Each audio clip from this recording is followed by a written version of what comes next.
Lately, I felt that trailers just haven't been doing it for me. अब ऐसा नहीं है कि मुझे कोई मूवी पसंद ही नहीं आ रही है. It's just that none of the trailers have really blown me away in a while. But that changed quickly about 2 months back जब मैंने गुड बॉय का ट्रेलर देखा. And it provided me the very thing that was missing. Something new, original, a pinch of creativity. पर trailer तो आखिर trailer ही होता है. What matters is कि आखिर मूवी कैसी है. So, how is it? Is it just a novelty act?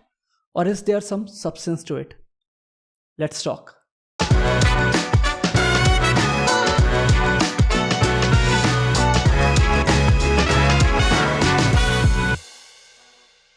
So, Good Boy is an American film which marks the directorial debut of Ben Leonberg. He has also co-written it along with Alex Cannon. Story की बात की जाए तो शुरू में ही हमें पता चल जाता है that Todd is suffering from some sort of terminal illness. It's never made clear but lung cancer would be my bet. Clearly grieving he isolates himself और एकांतवास के लिए अपने दादाजी के केबिन इन द वुड्स में जाकर रहने लग जाता है. पर वो अकेला नहीं है, उसके साथ है protagonist of the film, Indy, a Nova Scotia retriever, and he is so cute.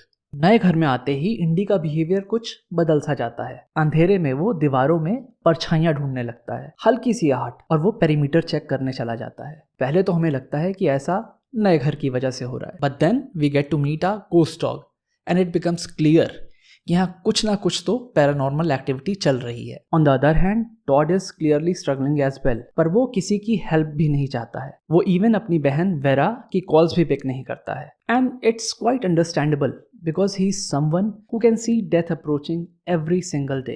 Later, it is revealed that there is indeed a dark presence in the house. एक काला साया जिसकी नज़र टॉड पर है. फ्लैशबैक्स से पता चलता है कि टॉड के दादाजी की डेथ के पीछे भी इसी का हाथ था, और एक पैरानॉर्मल हेरिडिटरी पैरासाइट की तरह ये इस फैमिली से चिपक सा गया है. Now being a good boy, it comes down to Indy कि वो अपने बेस्ट फ्रेंड को इस एंटिटी से कैसे बचाता है. And that's it. Look, it is a special movie. Let me explain. Firstly, it shows us a dog's perspective, जो कि rare है. And secondly, it's way deeper than it looks.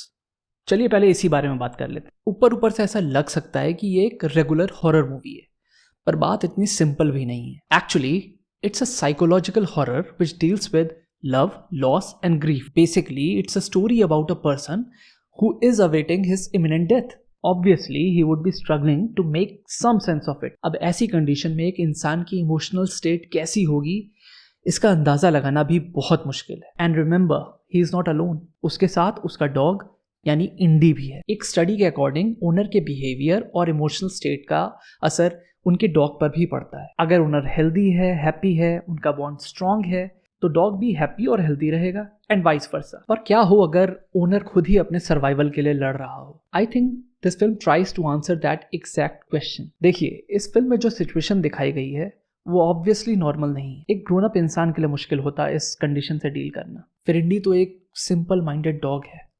Film में एक डायलॉग है जब वेरा फोन कॉल पर पूछती है क्या इंडी के बिहेवियर में कुछ बदलाव तो नहीं आया. I think this might be the most important dialogue in the movie.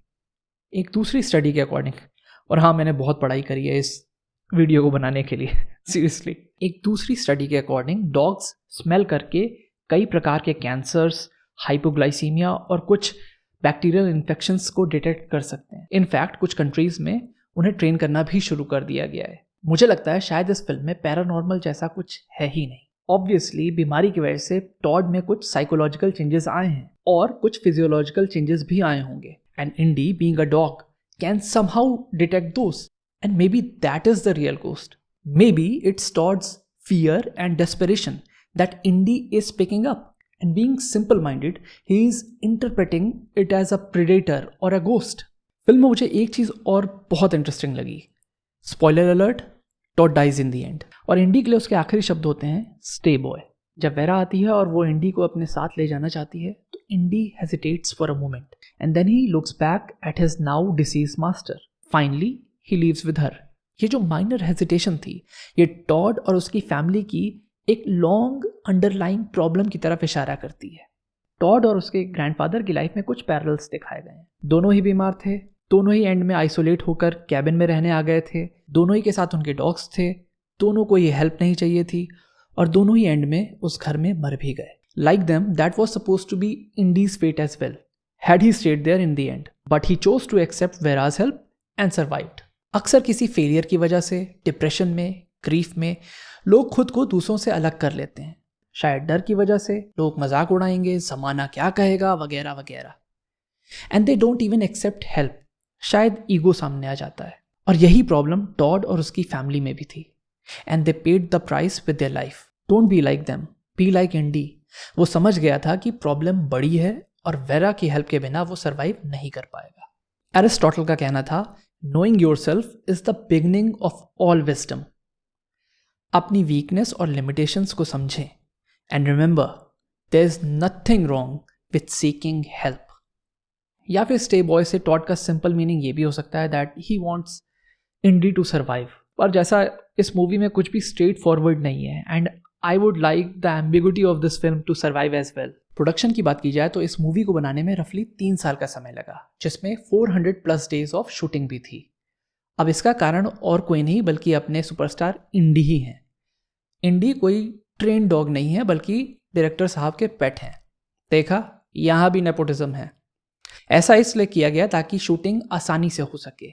In fact shooting के दौरान टॉड का स्टैंड इन और कोई नहीं बल्कि डायरेक्टर खुद थे. Now Indy, a dog, might be the lead of this movie, but this is not a dog movie at all.